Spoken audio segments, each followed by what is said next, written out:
அல்லேலூயா. எல்லாம் கண்களை மூடுவோமா? கண்களை மூடி நோக்கி ஆண்டவர் நோக்கி பார்த்து, ஆண்டவரே இந்த நாளில் நீங்கள் எங்களோடு பேசுங்க ஆண்டவரே என்று சொல்லி ஆண்டவர் நோக்கி பார்க்கலாமா? எங்கள் நல்ல தகப்பனே, இந்த நல்ல கால வேலைக்காய், இந்த 2வது ஆராதனை வேலைக்காய் நன்றியோடு நாங்கள் உம்மை துதிக்கிறோம், உம்மை ஸ்தோத்திரிக்கிறோம் ஆண்டவரே. இந்த ஆராதனை வேலையில் ஆண்டவரே நீர் எங்களோடு பேசுவீராக, ஆவியானவர் வெளிப்படுவீராக, எந்த மாமிசமும் வெளிப்படக்கூடாது ஆண்டவரே. இங்கே உட்கார்ந்து கேட்குற நம்முடைய பிள்ளைகள் ஒவ்வொருவரையும் ஆவியானவர் ஆட்கொள்ள வேண்டுமாய் ஆண்டவரே நம்முடைய கரத்தில் ஒப்பு கொடுத்து நாங்கள் செபிக்கிறோம் ஐயா. என்னை மறைத்து நீங்கள் வெளிப்படுங்க ஆண்டவரே. பேசுகிறது ஆவியானவர் நீங்கள் தான் ஆண்டவரே. அதை நாங்கள் சரியாய் புரிந்து கொண்டு அதன்படி நடக்க எங்களை ஒப்பு கொடுக்குறோம் சுவாமி. எங்களை பொறுப்படுத்திக் கொள்ளுங்க, வழி நடத்துங்க, ஆசீர்வதிங்க. இயேசுவின் நாமத்தில் இருக்கிறவங்க நல்ல பிதாவே, ஆமேன் ஆமேன். அல்லேலூயா. ஆமாம், இந்த நாளில் நம்ம வேதத்துலேருந்து ஒரு பகுதியை நம்ம பார்க்க போகிறோம்.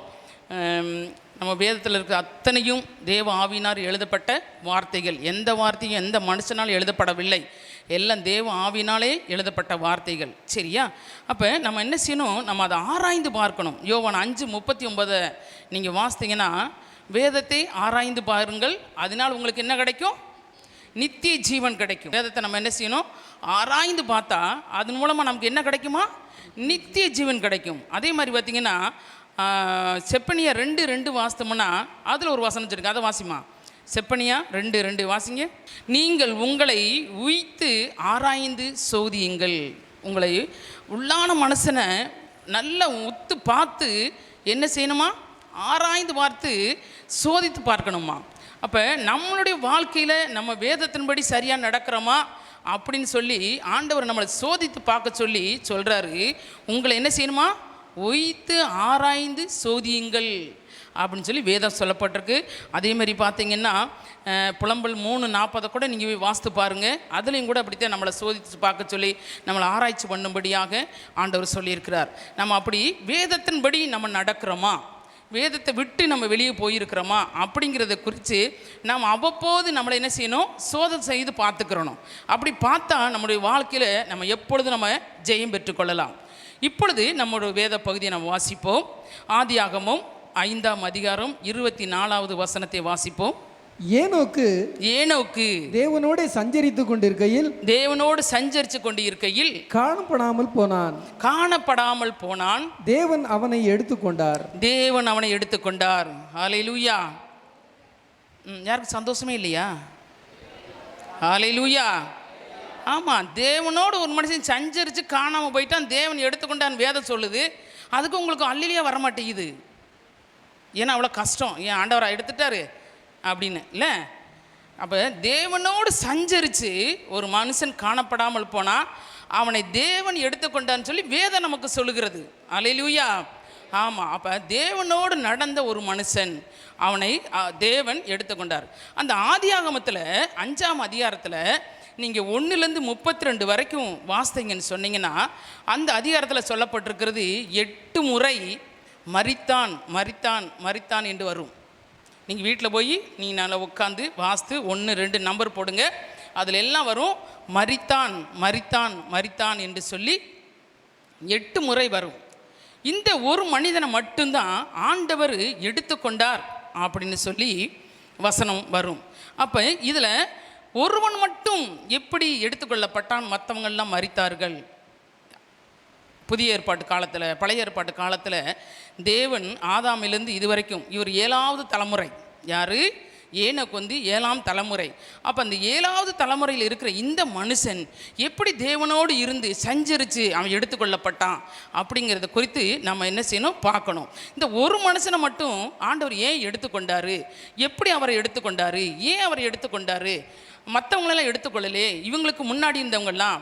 ஏன்னா இவர் வகுத்தில் பிறந்தவர் தான் மெத்துசுலா. அவருக்கு வயசு என்னது? இருக்கிறதே வேதத்தில் அதிகமான வயது யாருக்கு? மெத்துசுலாவுக்கு தான். யாருடைய பிள்ளை? ஏனோக்குடைய பிள்ளை. அப்போ இப்படிலாம் இருக்கும்போது மெத்துசலாவை கூட அப்படி சொல்லலாம் ஆண்டவர். ஆனால் ஏனோக்கு சொல்லியிருக்கிறாரு அவன் எடுத்துக்கொள்ளப்பட்டான், உயிரோடு எடுத்துக்கொள்ளப்பட்டான் அப்படின்னு சொல்லிட்டு. எபிரேயர் 11:5 வாசிமா. விசுவாசத்தினாலே ஏனோக்கு மரணத்தை காணாதபடிக்கு எடுத்துக்கொள்ளப்பட்டான். தேவன் அவனை எடுத்துக்கொண்டபடியினாலே அவன் காணப்படாமற் போனான். அவன் தேவனுக்கு பிரியமானவன் என்று அவன் எடுத்துக்கொள்ளப்படுவதற்கு முன்னமே சாட்சி பெற்றான். அவன் எடுத்துக்கொள்ளப்படுவதற்கு முன்னமே சாட்சி பெற்றான். ஏனோக்கு வந்து பார்த்திங்கன்னா ஒரு விசுவாசத்தில் இருந்தான். அது மாத்திரமல்ல, தேவனோடு நடந்தான், தேவனுக்கு பிரியமாக இருந்தான். அவன் எடுத்துக்கொள்ளப்படும் முன்னே அவன் எப்படி இருந்தானா, சாட்சி பெற்றிருந்தான்.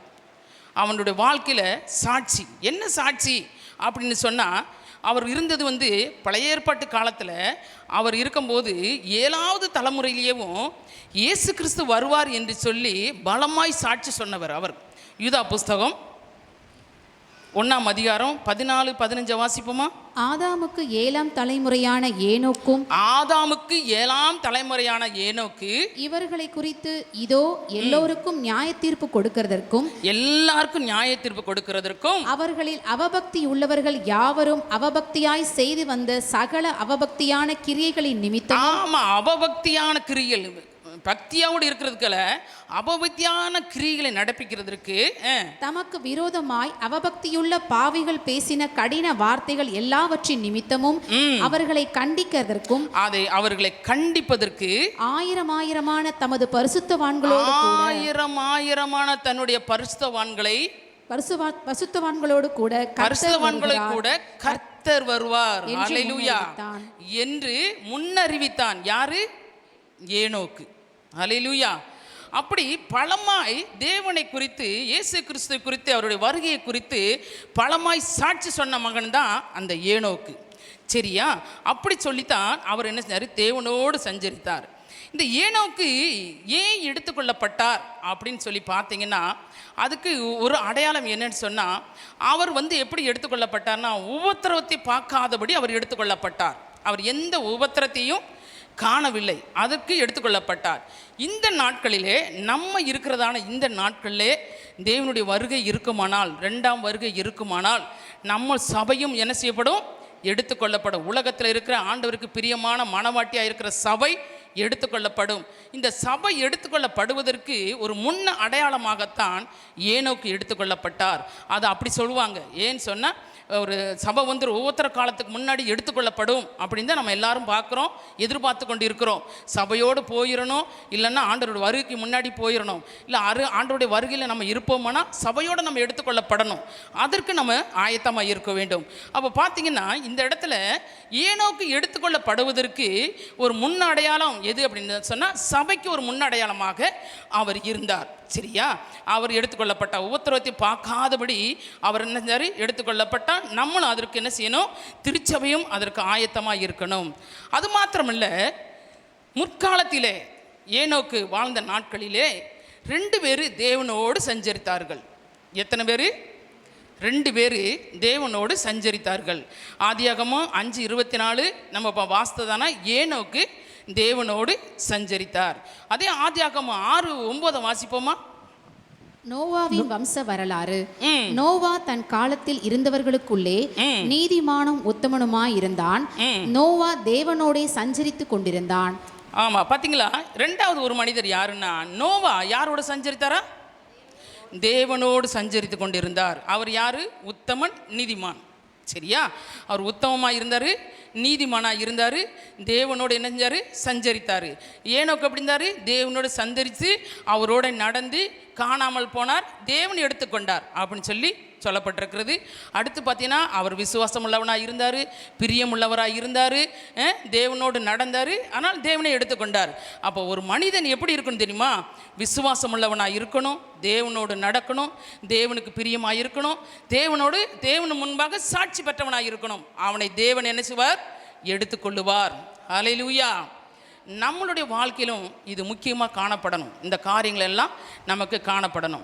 அப்போ தேவனோடு நடந்தவர்கள் 2 பேர், ஏனோக்கும் நோவாவும். அதுக்கடுத்து 2 பேர் பிசாசோடு நடந்தாங்க. யாருன்னு தெரியுமா உங்களுக்கு? அதே காலத்துக்கட்டத்தில் பிசாசோடு 2 பேர் நடந்தாங்க. அவருடைய சொல்கிற ஆலோசனைக்கு, அவன் சொல்கிற காரியத்துக்கெல்லாம் கீழ்ப்படிந்தாங்க. தேவன் சொல்கிற காரியத்துக்கு அவங்க கீழ்ப்படியலை. யாருன்னு சொல்ல முடியுமா? காயின் பிரதர் சொன்னார். அல்லேலூயா. ஒருவன் அவங்க அப்பா ஆதாம் நடந்தார். அந்த மாதிரி ஆதாமத்தை ஆண்டவர் உண்டாக்குனார். யாருடைய ஆலோசனை கேட்டான்? பிசாசின் ஆலோசனை கேட்டான். சாப்பிடக்கூடாதுன்னு சொன்ன விருட்சத்தின் கனியை என்ன செஞ்சானா? சாப்பிட்டான். ஏன்னா அந்த கனியை சாப்பிடக்கூடாதுன்னு சொல்லி ஆண்டவர் ஏவாள்கிட்ட சொல்லலை, ஆதாம்கிட்டத்தையும் சொன்னார். ஆதாம் கேட்டாரா? இல்லை, அது கேட்காதபடி கீழ்ப்படியாதபடி என்ன செஞ்சாராம், பிசாசுக்கு இடம் கொடுத்தான். ரெண்டாவது, காயின் என்ன பண்ணா, தான் அப்பா செஞ்ச வழியிலேயே போய் தன்னுடைய சகோதரனை கொலை செய்து போட்டான். அப்போ 2 பேர் என்ன செஞ்சாங்க, தேவனோட நடக்காதபடி பிசாசோடு நடந்தார்கள். அதே மாதிரி பார்த்திங்கன்னா, தேவனோடு எடுத்துக்கொள்ளப்பட்டவர்கள், உயிரோடு இந்த பூமியில் இருந்து மறிக்காதபடி எடுத்துக்கொள்ளப்பட்டவர்கள் 2 பேர். ஒருத்தர் ஏனோக்கு, இன்னொருத்தர் எலியா. இந்த 2 பேர் என்ன செஞ்சாங்க, ஆண்டவர் உயிரோடு எடுத்துக்கொள்ளப்பட்டார். இதில் ஒரு காரியம் என்னன்னு சொன்னால், தேவன் ஏனோக்கை எடுத்துக்கொண்டார் அப்படின்னு சொல்லி நம்ம வாசிக்கிறோம். அந்த ஏனோக்கு எடுத்துக்கொண்ட போது அவரை காணாமன்னு சொல்லி அப்போ ஆராய்ச்சியாளர்கள் அதை என்ன செஞ்சாங்க, ஆராய்ச்சி பண்ணும்போது 1 வருஷமாக அவரை தேடினாங்களாம். எத்தனை வருஷமா? 1 வருஷமாக தேடினாங்களாம். ஏன்னா ஆவியானவர் எங்கேயாச்சும் கொண்டு போய் ஒளிச்சு வச்சுருப்பாரு, மலையில் மேலே, எங்கள் குகையில் எங்கேயாச்சும் ஒளிச்சிருப்பாரு, எங்கே பள்ளத்தாக்கில் வச்சுருப்பாரு அப்படின்னு சொல்லிட்டு அப்போ இருந்தவங்க அவர் என்ன பண்ணாங்களாம், 1 வருஷமாக ஏனோக்கை தேடினார்களாம். ஏனோக்கு கண்டுபிடிக்க முடியல, ஏன்னா அவர் எடுத்துக்கொள்ளப்பட்டார். ரெண்டாவது, எலியா என்ன செஞ்சார், எடுத்துக்கொள்ளப்பட்டார்.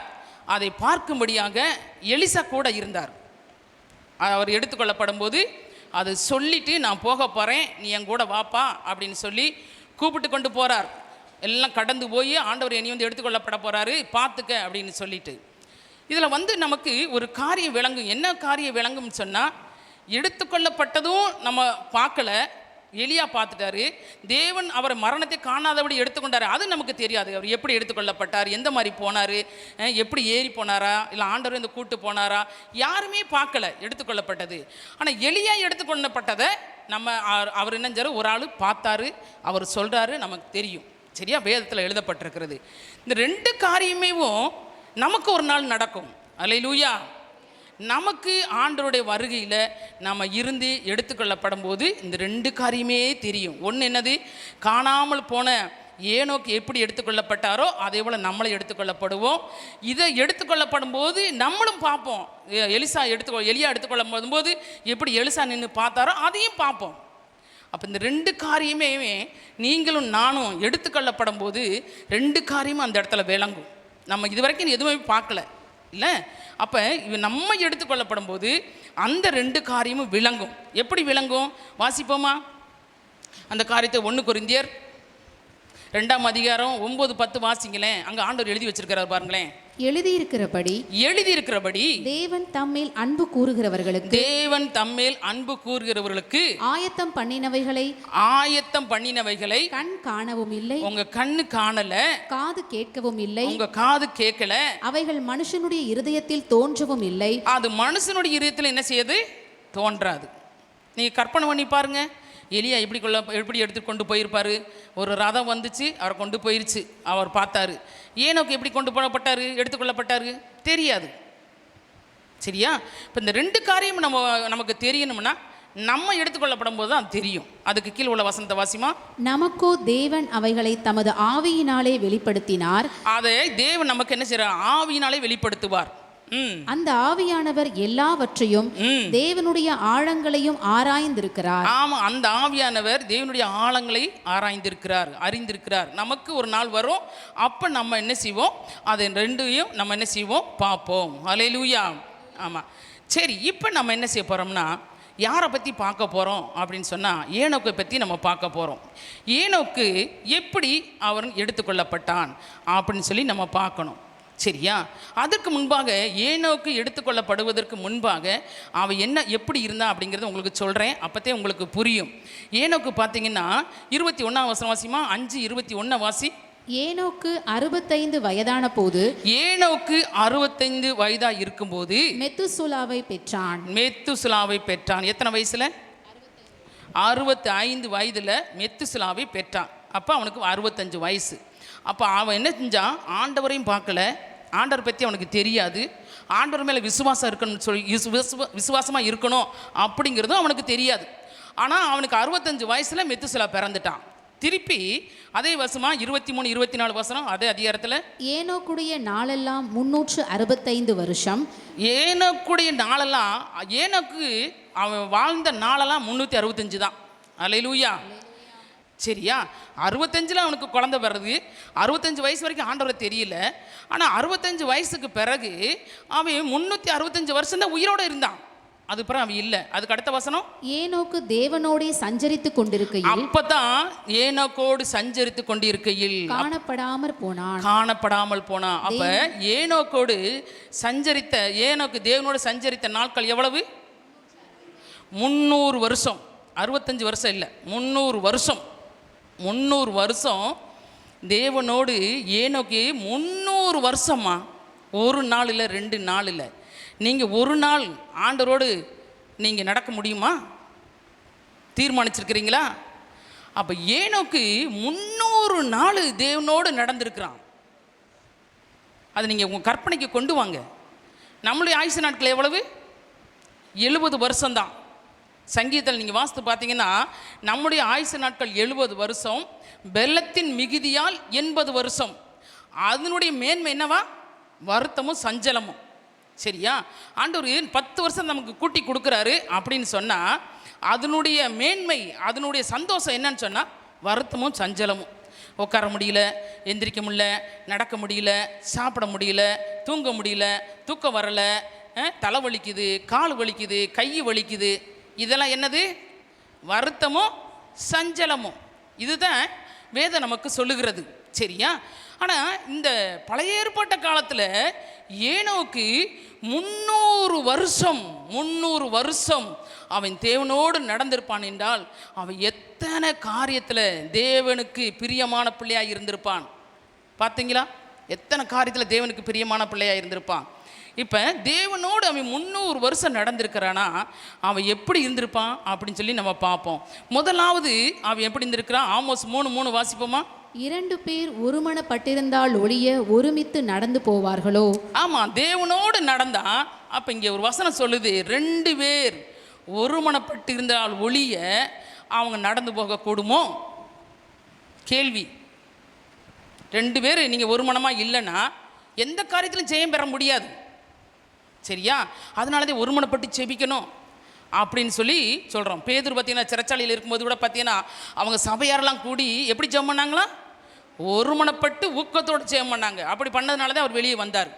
சரியா? இப்போ கணவன் மனைவி அப்படி பொண்ணு மாப்பிள்ளை பார்த்து நம்ம கல்யாணம் முடித்து வைக்கிறோம். அந்த 2 பேருக்குள்ளே ஒரு மனம் இருந்தால் தான் அவங்க வாழ்க்கை கடைசி வரைக்கும் எப்படி இருக்கும்? சந்தோஷமாக இருக்கும். கணவனுக்கு ஒரு ஆலோசனை, மனைவிக்கு ஒரு ஆலோசனை. கணவன் ஒரு வழி நடக்கணும், மனைவி ஒரு வழி நடக்கணும். சரியா? பிள்ளைகள்லாம் ஒரு வழி நடக்கணும், பெற்றோர்கள் ஒரு வழி நடக்கணும், தகப்பன் ஒரு வழி நடக்கணும், தாய் ஒரு வழி நடக்கணும். அது அந்த இடத்துல சந்தோஷம் இருக்குமா? எந்த காரியமும் ஜெயமாக இருக்குமா? இருக்காது. அவங்க 2 பேர் மனமும் ஒரு மனமாக இருக்கும்போது மட்டும்தான் அங்கே என்ன நடக்கும்? சந்தோஷம் நடக்கும், அவங்க நினச்ச காரியம் நடக்கும். அப்போ இந்த இடத்துல பார்த்தீங்கன்னா ஏனோக்கு தேவனோடு 300 வருஷம் நடந்திருப்பானா. அப்போ தேவன் எப்படி நடந்தாரோ இவன் நடந்திருப்பான். அல்லேலூயா. ஆமாம், தேவன் எப்படி அவர் நடந்தாரோ அதை நடந்திருப்பான். அவரை போல நினைச்சிருப்பான், சிந்திச்சிருப்பான், அவரை போல பேசியிருப்பான், இல்லை அவருக்கு பிரியமானபடி நடந்திருப்பான். எல்லாம் பார்த்தீங்கன்னா தேவனுக்கு ஆண்டவருக்கு அவருக்கு என்ன பிடிக்கும், எப்படி இருந்தால் அவருக்கு பிடிக்கும், எப்படி நடந்தால் அவருக்கு பிடிக்கும் அப்படின்னு சொல்லி 300 வருடங்கள் தேவனோடு இணைஞ்சான். ஏனோக்கு நடந்தான். அது மாத்திரமில்ல, தேவனோடு நடக்கிறதுக்கு, ஒரு மனிதனோடு ஒரு மனுஷியோடு நம்ம சேர்ந்து ஒருமனப்பட்டு நடக்கிறதுக்கு முதலாவது என்ன செய்யணும்? அவங்கள சரியாக புரிந்து கொள்ளணும். அல்லேலூயா. அவங்கள சரியாக புரிந்து கொள்ளலை அப்படின்னா நம்ம எந்த நாட்களிலுமே அவங்களோடு நடக்க முடியாது. அப்படித்தானே? எதுவுமே நம்ம சரியாக நடந்து கொள்ள முடியாது. நம்ம ஒரு மனுஷரை சரியாக புரிந்து வைத்திருக்கணும். அவனுடைய குணங்கள், அவருடைய எண்ணங்கள், அவருடைய செய்கைகள், அவருடைய நோக்கங்கள், அவருடைய விருப்பங்கள், இல்லை எல்லாம் புரிந்து வைத்திருந்தால் மட்டும்தான் அவங்களோடு என்ன செய்யும்? நம்ம மனம் ஒத்து போகும், நம்ம சேர்ந்து நடக்க முடியும். நம்ம போடுற திட்டங்கள், நம்ம போடுற காரியங்கள் எல்லாம், நம்முடைய சட்ட திட்டங்கள், அப்புறம் என்னது தூர தரிசனம், பக்கத்து தரிசனம், வேற என்ன எல்லா காரியங்களும் 2 பேரும் என்ன செய்யணும்? ஒருமனப்பட்டிருக்கணும், ஒருத்தருக்கு ஒருத்தர் புரிந்திருக்கணும். இருக்கணும். அப்படித்தான் இங்கே ஏனோக்கு என்ன செஞ்சான், ஆண்டவர் எப்படி அவர் பிரியப்படுத்தணுமோ, ஆண்டவர் எப்படிலாம் சொன்னாரோ அதெல்லாம் என்ன பண்ணான், அவன் கேட்டு அதன்படி சரியாய் நடந்து கொண்டான். பிரியமான மகனாக இருந்தான். தேவனுக்கு பிரியமில்லாத எந்த ஒரு காரியமும் அவனை தடை பண்ணவில்லை. அல்லேலூயா. ஆமாம், அவனுக்கு ஒரு பணம் வந்து அவனை தடை பண்ணலை. ஆண்டவர்கிட்ட போகாத அப்படின்னு சொல்லி, உனக்கு எல்லாம் ஆசீர்வாதம் இருக்க, நீ ஏன் ஆண்டவர்கிட்ட போகிற, அவர் சொல்கிறபடி ஏன் கேட்குற அப்படின்னு சொல்லி தடை பண்ணலை. அவன் படிப்பு அவனை தடை பண்ணலை, அவன் அழகு அவனை தடை பண்ணலை, அவன் அந்தஸ்து அவனை தடை பண்ணலை, அவன் குடும்பம் அவனை தடை பண்ணலை. ஏன்னா குடும்பத்தோடு வாழ்ந்தவன் ஏனோக்கு. அவன் குடும்பம், அவர் மனைவி வந்து தடை பண்ணலை.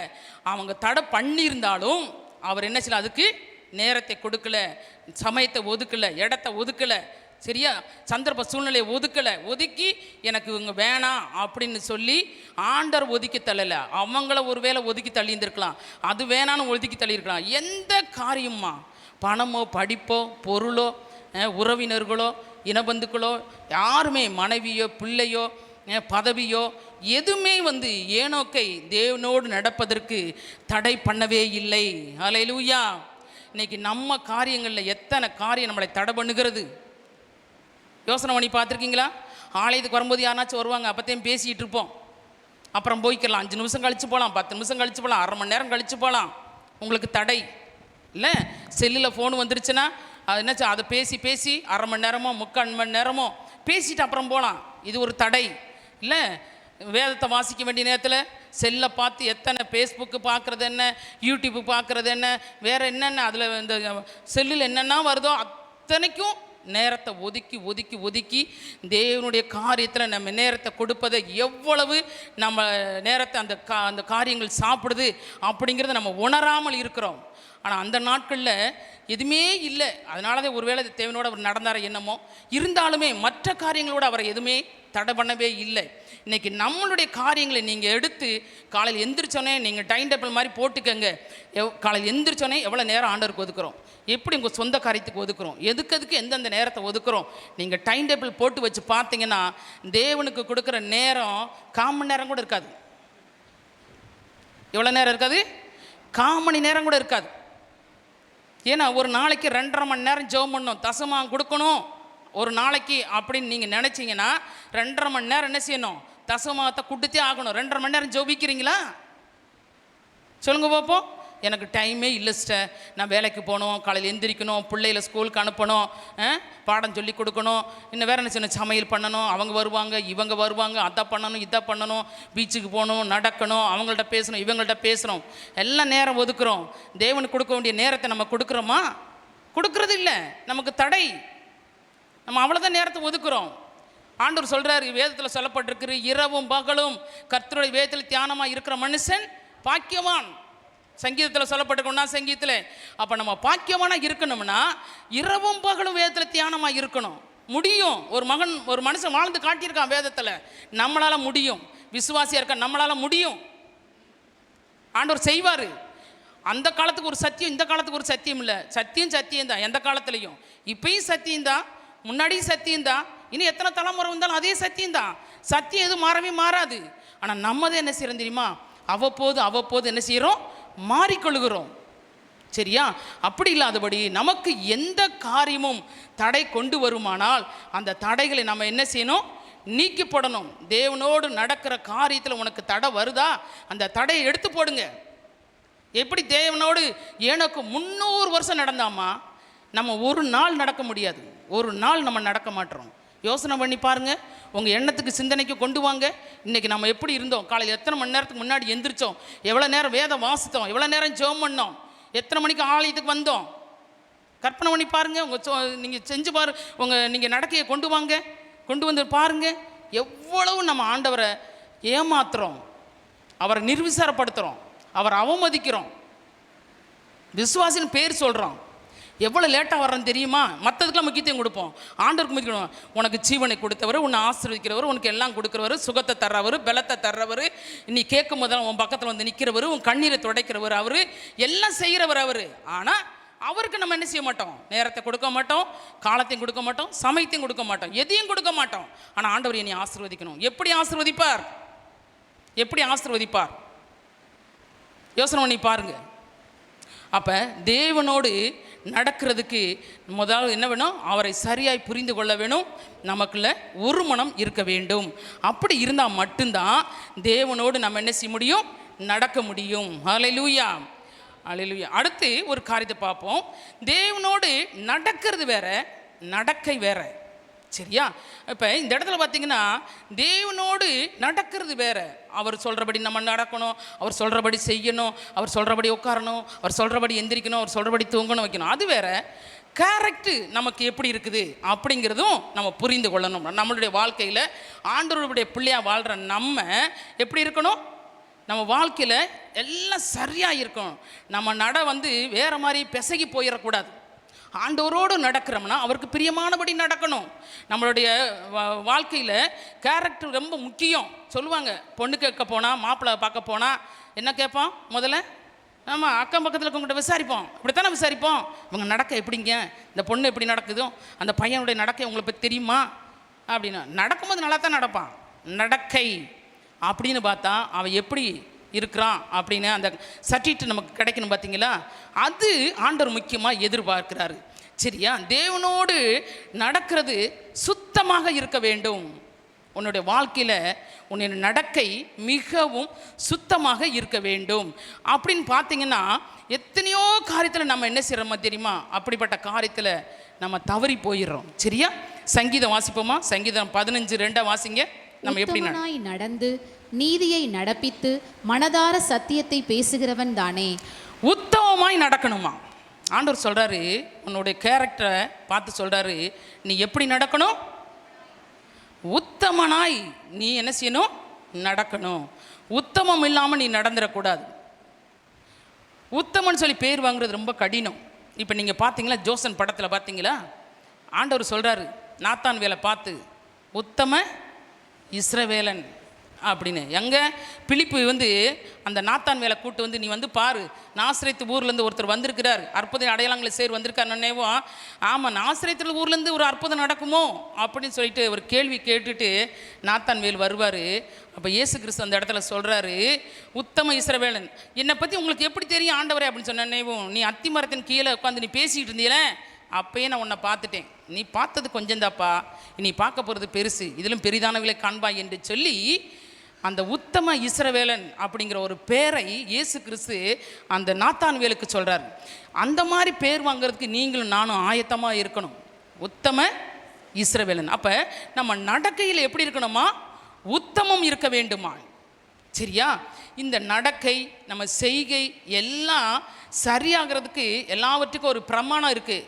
நீங்கள் லேவியராமத்தை எடுத்து வாஸ்து பார்த்தீங்கன்னா, காது விரலில், இந்த விரலில் எடுத்து காது பக்கத்தில், கால் பெரு விரலில் எல்லாம் ரத்தம் பூசிக்கிறோம்னு சொல்லிட்டு குஷ்டரோய்க்கு ஆசாரியனுக்கெல்லாம் அங்கே அந்த இடத்துல லேவியராம புஸ்தகத்தில் வாசித்தீங்கன்னா அதுலலாம் அந்த பிரமாணங்கள் போட்டிருக்கும். அதன்படி தான் நம்ம என்ன செய்யணும்? வாழணும். அப்போ நடக்கையில் நம்ம என்ன செய்யணுமா? உத்தமம் இருக்கணுமா? பிரசங்கி 5:1 வாசிப்போமா? நீ தேவாலயத்துக்கு போகும்போது உன் நடையை காத்துக்கொள். மூடர் பலியிடுவது போல பலியிடுவதை பார்க்கிலும் செவி கொடுக்க. நீ தேவாலயத்துக்கு போகும்போது என்ன செய்யணுமா? உன் நடையை, ஆமாம், உன் நடையை காத்துக்கொள். காலையில் எந்திரிக்கிறியா, ஜெபம் பண்ணுற, இன்னைக்கு ஆலயத்துக்கு போகணும், இன்னைக்கு ஆலயத்துக்கு போகணும். அப்படி உன் நடையை என்ன செய்யணும்? நீ காத்துக்கொள்ளணும். அந்த நேரம் பார்த்து தான் மற்றவங்களுக்கு உன் நடையை கொடுக்கக்கூடாது. கடைக்கு, மார்க்கெட்டுக்கு, கறிக்கடைக்கு, மற்ற எல்லாத்துக்கும் நேரத்தை கொடுத்துட்டு கடைசியாக ஆலயத்துக்கு வர்றதுக்கு உன் நடையை கொடுக்கக்கூடாது. ஆண்டவர் சொல்கிறாரு, நீ போகிற இடம் பரிசுத்தமான இடம், தேவனுடைய வீடு, அந்த வீட்டுக்குள்ள உன் காலை வைக்க போகிற. இந்த 6 நாள் எப்படி நடந்த அதையும் கேட்பார் ஆண்டவர். 6 நாள் எப்படி நடந்த? 7வது நாளில் வந்திருக்கிறியே, உன் நடை எப்படிப்பட்டதாக இருக்குது? உன் நடையை நீ என்ன செய்யணும்? காத்துக்கொள்ளணும். ஒவ்வொரு நாளும் காத்துக்கொள்ளணும். ஆண்டோடைய பிள்ளையாக வாழ்கிற நம்ம நடக்கை ஒவ்வொரு நாளும் அது பரிசிக்கப்பட்டதாக இருக்கணும். சரியா? அப்படி இருந்தால் தான் நீ தேவனுடைய ஆலயத்துக்கு வரும்போது ஆண்டவர் ஒன்றை பார்ப்பார். அல்லேலூயா. நீ நிற்கிற இடம் சாதாரண இடம் கிடையாது. சரியா? பரிசுத்தவான்கள் கூடியிருக்கிற இடம். அப்படி இடத்துல நீ நிற்கும் போது, ஆண்டோடைய சமூகத்தில் நிற்கும் போது, நீ உன் நடையை என்ன செய்யணும்? காத்துக்கொள்ள வேண்டும். நம்ம என்ன செய்யணும் தெரியுமா? இஷ்டம் போல் நம்ம நடப்போம். நம்ம நடந்துட்டு செய்ய வேண்டிய தப்பிதங்கள்லாம் செஞ்சு முடிச்சுட்டு ஆண்டோட சமூகத்தில் நிற்போம். அதுக்கு ஒரு காரியத்தை நம்ம வாசிப்போம். நீதிமொழிகள் 19:2 வாசிப்போமா? ஆத்துமா அறிவில்லாமல் இருப்பது நல்லதல்ல, ஆத்மா அறிவில்லாமல் இருப்பது நல்லதல்ல. கால் துரிதமானவன் தப்பி நடக்கிறான். கால் துரிதமானவன் என்ன செய்யறானா? தப்பி நடக்கிறானா. இந்த துரிதமா எதுவுமே யோசிக்கிறதில்ல, என்ன செய்யணும் அப்படின்னு எந்த ஆலோசனையும் பண்ணுறதில்ல. அவன் என்ன செய்யறான்னு தெரியுமா? துரிதமா எதனால் செஞ்சு முடிச்சிடணும் அப்படின்னு சொல்லிட்டு அந்த துரிதமாக செய்கிற காரியத்தினால அவன் என்ன செய்கிறான்? தப்பிதம் பண்ணிடுறான். அப்படித்தான் மோசே என்ன பண்ணார்? அவர் பார்வோன் அரண்மனையில் வாழ்ந்துக்கிட்டு இருக்கும்போது வெளியே போய் என்ன செய்கிறாரு? ஆமாம், எபிரேயனும் நம்ம இஸ்ரவேல் ஜனங்களும் அங்கே எகிப்து ஜனங்கள் சண்டை போட்டுக்கிட்டு இருக்கும்போது இவர் போய் பார்த்து நினைஞ்சார், துரிதப்பட்டு அடித்து கொன்று புதைச்சி வச்சுட்டு வந்துட்டார். மறுநாள் போகும்போது அவனுக்கு கேட்குறான், உன்னை யார் எங்களுக்கு மேலே அதிகாரியாக வச்சது? நீ இந்த மாதிரி செஞ்சையே அப்படின்னு சொல்லிட்டு.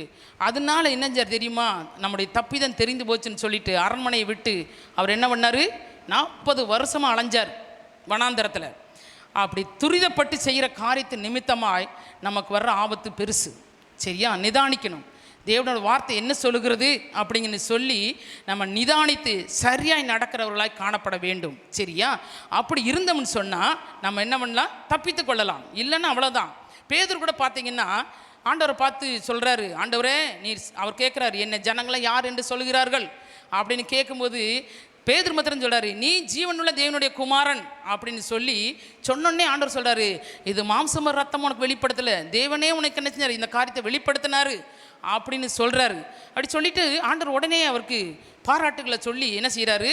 உன் மேல் என் சபையை கட்டுவேன், பாதாளத்தின் திறவுகளை உன் கையில் கொடுப்பேன், பரலோகத்தின் திறவுகளை உன் கையில் கொடுப்பேன், எல்லாத்தையும் கொடுப்பேன் அப்படின்னு சொல்லி ஆண்டவர் சொல்கிறாரு.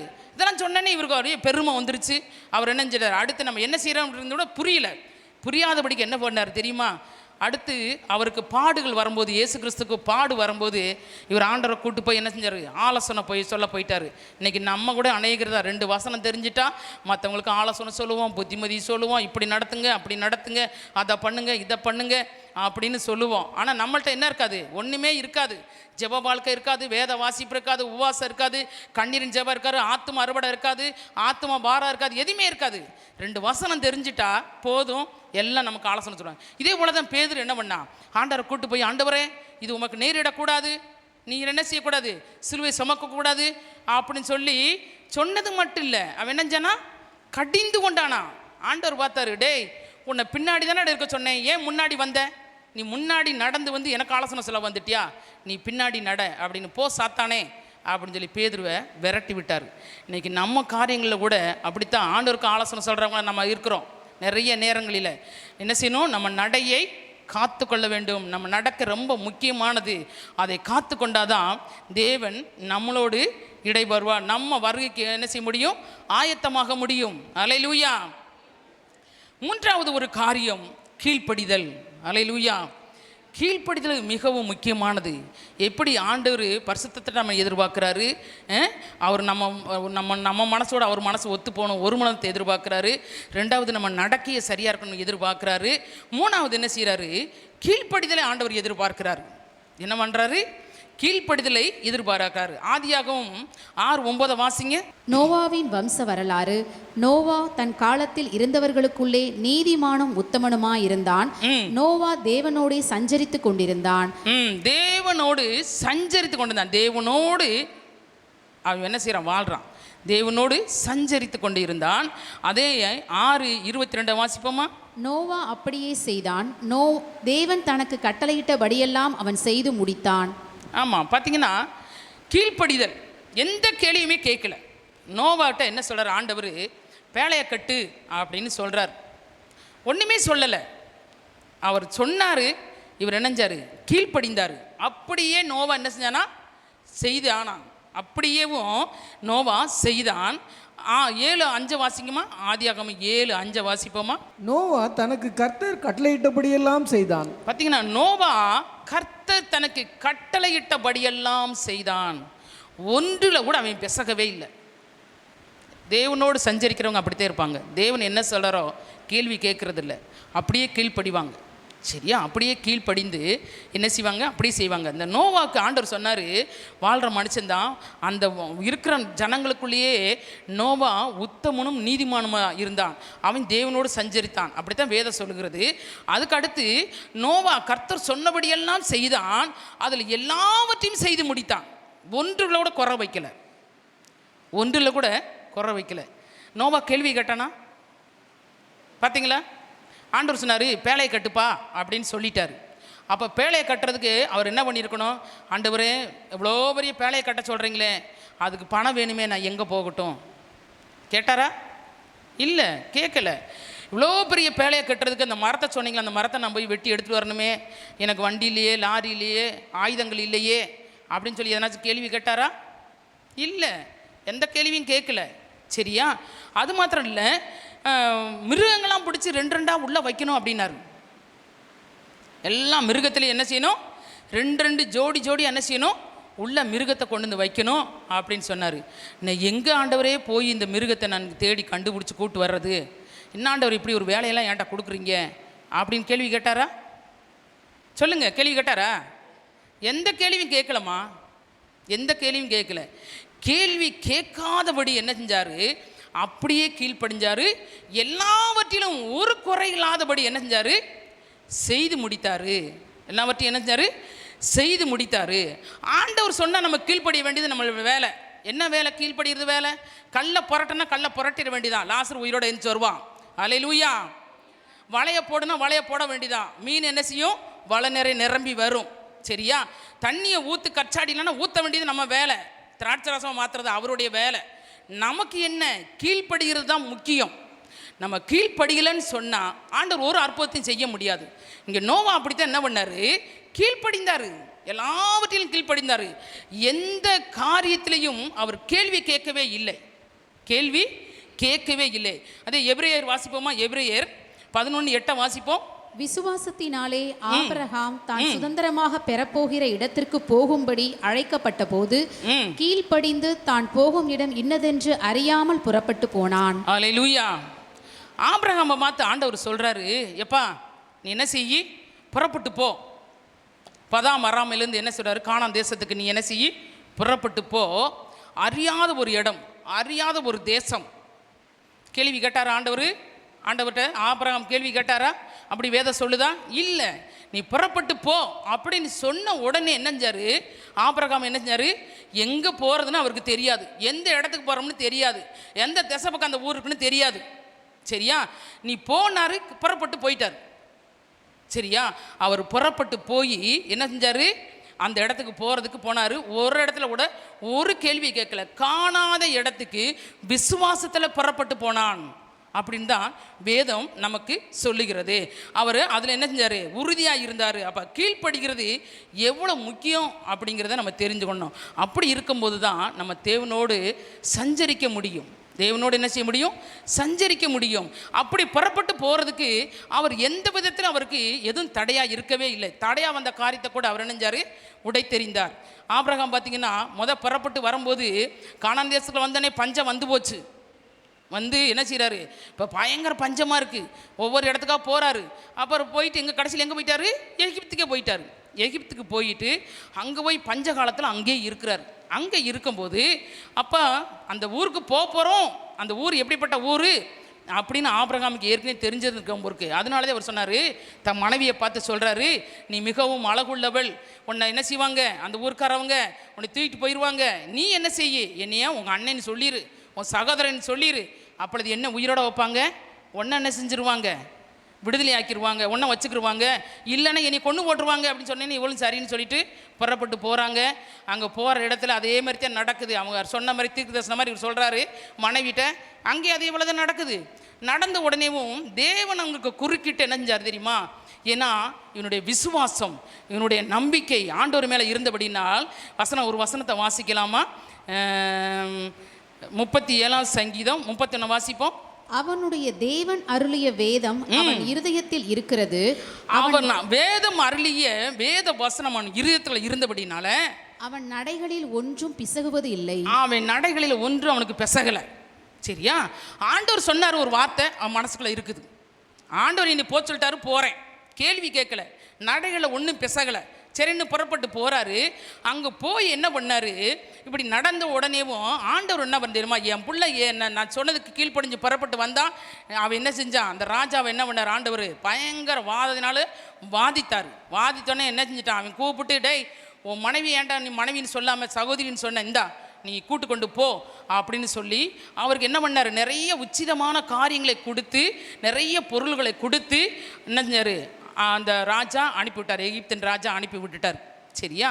அந்த இடத்துல அங்கே ஒரு தவறு நடந்தது நிமித்தமாக தான், அவர் அதை வாங்கினது நிமித்தமாக தான் ஆகார் அங்கே உள்ளே வந்தாள்.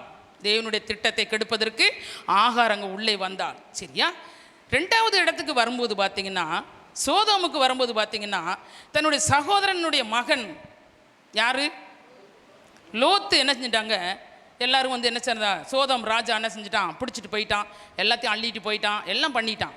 பண்ண உடனேவும் அவர் என்ன கேள்விப்படுறாரு, சகோதரன் இப்படி இழுத்துட்டு போயிட்டாங்களேன்னு சொன்னனேவும் தம் வீட்டுக்குள்ளே இருந்த எல்லாரையும் 318 பேர் இணைஞ்சார் கூப்பிட்டுக்கிட்டு, வா நம்ம சகோதரனை போய் கூட்டிட்டு வரலாம், இந்த மாதிரி இழுத்துட்டு போயிட்டான் இந்த சோதம் ராஜா அப்படின்னு சொல்லி இழுத்துட்டு போயிட்டான். போய் அத்தனை பேரையும் கொன்னான். பவுஞ்சாய் விழுந்தார்கள் என்று சொல்லி வேதத்தில் சொல்லப்பட்டிருக்கிறது. விழுந்து அத்தனை பேரையும் கொன்று அவங்கள எல்லாத்தையும் மீட்டு கொண்டு வந்துட்டான். அப்படி மீட்டு கொண்டு வரும்போது அந்த ராஜா பார்த்தான், இவங்க பயங்கரமான ஆளுகளாக இருக்காங்களே, இவங்களை விடக்கூடாரா அப்படின்னு சொல்லிட்டு அந்த சோதோமின் ராஜா சொல்கிறான், என்ன சொல்கிறேன் தெரியுமா, இந்த பார் நீ கொண்டு போகிற ஆட்கள்லாம் ஏன்ட்ட கொடுத்துரு, நான் உனக்கு என்ன செய்கிறேன், ஒரு சில பொருள்களாக உனக்கு தர்றேன், வெகுமதிகளை தர்றேன், நீ என்ன செய் அதெல்லாம் எடுத்துக்க அப்படின்னு சொன்ன உடனேவும் அப்போ அவர் சொல்கிறாரு, என்ன சொல்கிறாரு, நான் ஒரு செருப்பின் வாரையாவது பாதரட்சியின் வாரையாவது நான் என்ன செய்ய மாட்டேன், ஒன்னிடத்துல இருந்து நான் என்ன செய்வேன் எடுத்துக்கொண்டு போக மாட்டேன் அப்படின்னு சொல்கிறாரு. ஏன் அந்த இடத்துல அந்த வார்த்தையை அவர் சொல்கிறதுக்கு காரணம் என்ன, அவர் கால் பிசகாமல் இருக்கணும். நீ கொடுத்ததே நான் பணக்கார ஆனேன்னு சொல்லக்கூடாது. நான் ஆண்டவருடைய நடக்கையில் நான் சரியாக நடக்கணும், என் நட சரியாக இருக்கணும் அப்படின்னு சொல்லி, பாதரட்சை என்பது என்னது, நடையை குறிக்கிறது. தேவனோட நடக்கையில் தேவனோடு நடக்கிறதான நடையை குறிக்கிறது. அதனால தான் சொல்கிறாரு, உன் வாரையாக கூட நான் நினைச்சு போக மாட்டேன், வாங்கிட்டு போக மாட்டேன் அப்படின்னு சொல்லிட்டு, தேவனுடைய பிரசன்னம், தேவன் என்னோடு நடந்து வர்றதுக்கு உன்னுடைய பணமோ உன்னுடைய பொருளோ உன்னுடைய செல்வாக்கோ எனக்கு ஒரு தடையாக இருக்கக்கூடாதுன்னு எல்லாவற்றையும் உதறி எறிந்து விட்டு ஆபிரகாம் என்ன செஞ்சார், அந்த இடத்தை விட்டு வெளியே வந்தார். அப்படி வரும்போது தான் அங்கே சாலோமின் ராஜா அவருக்கு எதிர்கொண்டு வந்து அவருக்கு அப்பத்தை கொடுக்கிறார், திராட்சரசத்தை கொடுக்கிறார் ஆபிரகாமுக்கு. அவருக்கு எல்லாவற்றிலும் ஒரு தசமாக கொடுக்கிறார். அந்த அதிகாரத்தை நீங்கள் வாஸ்து பார்த்தீங்கன்னா உங்களுக்கு தெரியும். சரியா? அப்போ நம்மளுடைய நடக்கையில் கூட நம்மளோடு நடந்து வருகிற தேவனுடைய பிரசனத்தை கெடுக்கிறதுக்கு என்ன காரியம் உங்களை தடை பண்ண வந்தாலும் நீங்கள் ஒரு நாளும் அதற்கு என்ன செய்யக்கூடாது, இடம் கொடுக்கக்கூடாது. தேவனோடு நடந்து, தேவனோடு சஞ்சரித்து, தேவனுக்கு கீழ்ப்படிந்து, தேவனோடு பரிசுத்தமாய் வாழ்ந்து, தேவனுக்கு பிரியமானதை செஞ்சு தேவனுடைய நோக்கத்தை நிறைவேற்றியிருந்தால் தேவனுடைய வருகையில் நம்மளும் காணப்படுவோம். அல்லேலூயா. ஆமாம், அப்படி நம்ம வாழாதபடி, நமக்கு சொந்தமானபடி, தனக்கு இஷ்டமானபடி நம்ம வாழ்ந்தோம்னா நம்ம ஆண்டோடைய வருகையில் போக மாட்டோம். எத்தனை வருஷம் விசுவாசியாக இருந்தாலும் இங்கே தான் இருக்கணும், அப்புறம் பிசாசுக்கு தான் நம்ம அடிமையாக இருக்கணும். அப்படி ஒரு நாள் நம்ம இடம் கொடுக்காதபடி தேவனோடு நம்ம என்ன செய்யணும், நடக்கிறவர்களாய் காணப்படணும். தேவனோடு நம்ம நடக்கணும், விசுவாசம் உள்ளவர்களாக இருக்கணும், பரிசுத்தமாக வாழணும், இல்லை கீழ்ப்படிதல் உள்ளவர்களாக நடக்கணும், நடக்கையில் பரிசுத்தம் காணப்படணும். இப்படிப்பட்ட காரியங்கள் நமக்குள்ளே காணப்படுமானால் தேவன் உங்களையும் என்னையும் அவருடைய வருகையிலே அவர் நம்மளை கொண்டு போய் சேர்ப்பார். அல்லேலூயா. எல்லாரும் எழுந்து நிற்போமா? எழுந்து நின்று ஆண்டவர் நோக்கி பார்க்கலாமா? ஆண்டவர் ஆபிரகாமுக்கு வாக்கு பண்ணினார். ஆண்டவர் சொன்னார், உனக்கு எல்லாம் கொடுப்பேன்னு சொன்னார். அவர் ஒன்றுமே காணாதபடி விசுவாசத்தில் பெறப்பட்டு போனார். அவர் எதையும் எதிர்பார்த்து போகலை. ஆண்டவர் சொன்னார், அவர் சொன்னபடி அவருக்கு எல்லாமே ஆப்போசிட்டாக இருந்துச்சு. ஆனால் ஆண்டவர் அவர் விசுவாசத்து நடந்தபடினால், அவர் உத்தமமாய் நடந்தபடினால் எல்லாவற்றையும் திருப்பி கொடுத்தார். எது இல்லைன்னு இருந்துச்சா? மோரியா மலைக்கு மகனை கொண்டு போனார், மகனத்தை அதே ஈசாக்கு மகனத்தையும் கொடுத்தார் அவர்கிட்ட. இல்லை, அவர் சந்ததியை பெருக பண்ணார், சந்ததியை பெருக பண்ணினார். அவர் கொடுக்க வேண்டிய எல்லாவற்றையும் கொடுத்தாரு. ஆனால் நம்ம என்ன செய்யணும் தெரியுமா? கொஞ்ச நேரம் விசுவாசத்தில் இருப்போம், கொஞ்ச நேரம் உலக பக்கம் போயிடுவோம், கொஞ்ச நேரம் ஆண்டவர் பக்கம் திரும்புவோம், கொஞ்ச நேரம் உலகத்து பக்கம் திரும்பிடுவோம், கொஞ்ச நேரம் ஆண்டவர் சொந்தம் முட்டி போடுவோம், கொஞ்ச நேரம் செல்லு பக்கம் திரும்பிடுவோம். இப்படி நம்ம வாழ்ந்தோம்னா ஆண்டவரோட அவருடைய வருகைக்கு நம்ம என்ன செய்ய முடியாது, போகவே முடியாது. சரியா? அப்போ நம்ம என்ன செய்யணும்? ஆண்டரோடு ஒரு வருகைக்கு நம்ம ஆயத்தமாக இருக்கணும்னா நம்ம என்ன செய்யணும்? சபையோடு போடுங்க, அந்த வசனத்தை போடுங்க. ஆண்டவர் சொல்கிறார் 4 காரியத்தை நம்ம கண்டிப்பாக செஞ்சே ஆகணும். இயேசு கிறிஸ்துவோடு நெருங்கின உறவில் நம்ம என்ன செய்யணும்? இருக்கணும். இருக்கிறோமா? சோதனை பண்ணி பாருங்கள். நெருங்கிய உறவுனா அதிக நேரம் ஆண்டவர்கிட்ட செலவு செய்கிறது, சரியா? ஏனோக்கு அப்படித்தான் இருந்தான். அதிக நேரம் தேவனோடு நடந்திருப்பான். அப்படி நடக்க போய்த்தான் அவர் எப்படியே நடந்து நடந்து நடந்து நடந்து நினைஞ்சாரு. ஒவ்வொரு நாளும் பேசி பேசி பேசி போதும்ப்பா, நீ இங்கே பேசுனது போதும், நீ என் கூட பரலோகத்துக்கு வந்துடும்னு கூட்டு போயிட்டார் ஆண்டவர். அது மாதிரி நீங்களும் நானும் ஆண்டவரோடு நெருங்கிய உறவு நமக்குள்ளே இருக்க வேண்டும். இயேசு கிறிஸ்துவின் சபையோடு நெருங்கின ஐக்கியம் இருக்க வேண்டும். உங்களுடைய வாழ்க்கையில் சபைக்குள்ளே இருக்கிற ஐக்கியம் அதிகமாக இருக்க வேண்டும். அநேகர் என்ன செய்யணுமா? 1 வாரம் வர்றோம், 9 வாரத்துக்கு வரமாட்டோம் சபைக்கு. சபையில் என்ன நடக்குன்னே தெரியாது. அப்படி இருக்கக்கூடாது. நெருங்கிய ஐக்கியம் நமக்கு இருக்க வேண்டும். மக்கள் மேல் அன்பும் பாசமும் கரிசனை உள்ளவர்களாக நம்ம இருக்க வேண்டும், சரியா? தனிப்பட்ட வாழ்க்கையில் பரிசுத்தம் இருக்க வேண்டும். இதெல்லாம் இருந்தோம்னுச்சுன்னா நம்ம என்ன செய்யலாம்? தேவனோடு அவர் வருகையில் அவர் வரும்போது நம்மளும் என்ன செய்யலாம்? அங்கே போகலாம். அவருக்கு முன்னாடி நீங்கள் போகிறதா கூட நம்ம பரலோகத்துக்கு போயிடலாம். அல்லேலூயா. அப்போ நம்ம தேவனோடு நடக்கிற காரியத்தில் எவ்வளோ நம்ம காரியங்களை நம்ம சரி செய்ய வேண்டியவர்களாக இருக்கிறோம். எல்லாவற்றையும் நம்ம சரி செய்து நம்ம வாழ்க்கை நடத்தும் போது தேவன் வரும்போது கண்டிப்பாக நம்ம எல்லாரும் போயிடலாம். அல்லேலூயா. ஆமாம், நம்ம நடக்கி நம்ம சரியாக பாதுகாத்துக்கொள்வோம். எல்லாம் கண்களை மூடுவோமா? அல்லேலூயா, அல்லேலூயா. 7ஆம் தலைமுறை ஏனோ குறைத்த எல்லா அநீதியும் கூலி பெறுவாய். 7ஆம் தலைமுறை ஏனோ குறைத்த எல்லாம் நிறைவேறும் காலம் நெருங்க. இயேசு கிறிஸ்துவின் சத்தியத்தை ஏற்க மறுத்தவர் நடுங்குவார். இயேசு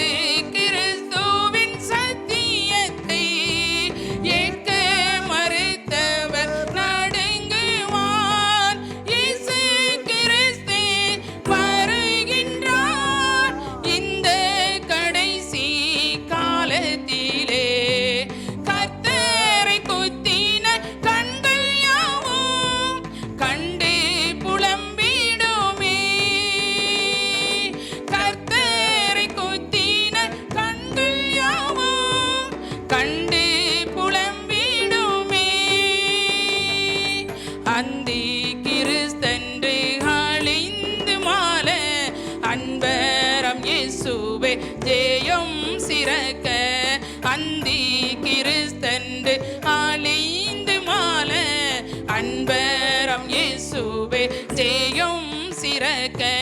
வாயில் இரு புறம் கருக்குள்ள வாளால் நெருப்பாக யுத்தம் செய்வார். வாயில் இரு புறம் கருக்குள்ள வாளால் நெருப்பாக யுத்தம் செய்வார். இயேசு கிறிஸ்து வருகின்றார் இந்த கடைசி காலத்திலே. கர்த்தரை குத்தின கண்கள் யாவும் கண்டு புலம்பிடுமே. கர்த்தரை குத்தின கண்கள் யாவும் கண்டு புலம்பிடுமே. ஏதை விதைத்தாயோ அதை அறுப்பாய். எல்லா அநீதிக்கும் கூலி பெறுவாய். ஏதை விதைத்தாயோ அதை அறுப்பாய். எல்லா அநீதிக்கும் பெறுவாய். கல்வாரி சிலுவை அண்டிடுவாய். கர்த்தரை நம்பியை தப்பிடுவாய். கல்வாரி சிலுவை அண்டிடுவாய். கர்த்தரை நம்பியை தப்பிடுவாய். இயேசு கிறிஸ்து வருகின்றார் இந்த கடைசி காலத்திலே. கர்த்தரை குத்தின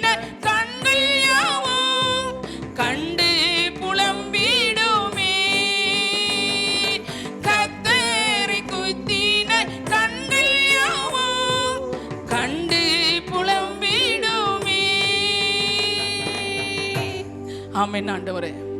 இந்த கடைசி காலத்தில் ஆண்டவரே, நாங்கள் ஆண்டவரே உம்முடைய பிள்ளையாய் வாழ்வதற்கு ஆண்டவரே அப்பா எங்களை ஒப்பு கொடுக்குற ராஜா.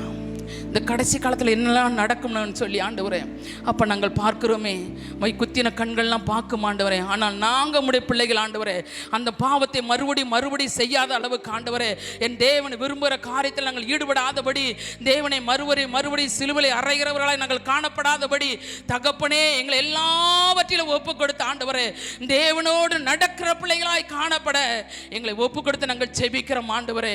நாங்கள் எதை விதைக்கிறோமோ அதை அறுப்போம் என்று சொல்லி வேதத்தில் வாசிக்கிறோமே, அப்படி இல்லாதபடி ஏனோக்கை போல் ஆண்டவரே உம்மோடு நடக்கிறவர்களாய், உம்மோடு சஞ்சரிக்கிறவர்களாய், உம்மோடு பேசுகிறவர்களாய் ஆண்டவரை கீழ்ப்படுகிறவர்களாய், பரிசுத்தம் உள்ளவர்களாய் நாங்கள் காணப்பட எங்களை ஒவ்வொருவரையும், என்னையும், எங்களையும், எங்கள் குடும்பத்தையும், என் பிள்ளைகளையும் ஆண்டவரே, எங்கள் சவ மக்களையும் ஆண்டவரே உம்முடைய கரத்தில் ஒப்பு கொடுத்து நாங்கள் ஜெபிக்கிறோம் ஐயா.